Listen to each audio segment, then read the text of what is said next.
मुख्यमंत्र्यांच्या हस्ते एक कार्यक्रम होता, नक्की ह्या कार्यक्रमाचं स्वरूप काय आहे आणि कधी?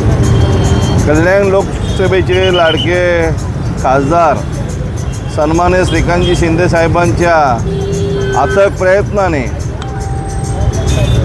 आपल्या या डोंबिवलीच्या प्रवेशद्वारापाशी रयतेचा राजा छत्रपती शिवाजी महाराजांचं अश्वारूढ पुतळ्याचं 17 तारखेला सायंकाळी 7 वाजता महाराष्ट्र राज्याचे लाडके माजी मुख्यमंत्री आणि आताचे उपमुख्यमंत्री सन्माननीय एकनाथजी शिंदे साहेब यांच्या शुभ हस्ते छत्रपती शिवाजी महाराजांच्या अश्वारूढ पुतळ्याचं अनावरण सोहळा पार पडणार आहेत। अनेक डोंबिवलीकर, अनेक शिवभक्त या कार्यक्रमामध्ये भाग घेणार आहेत।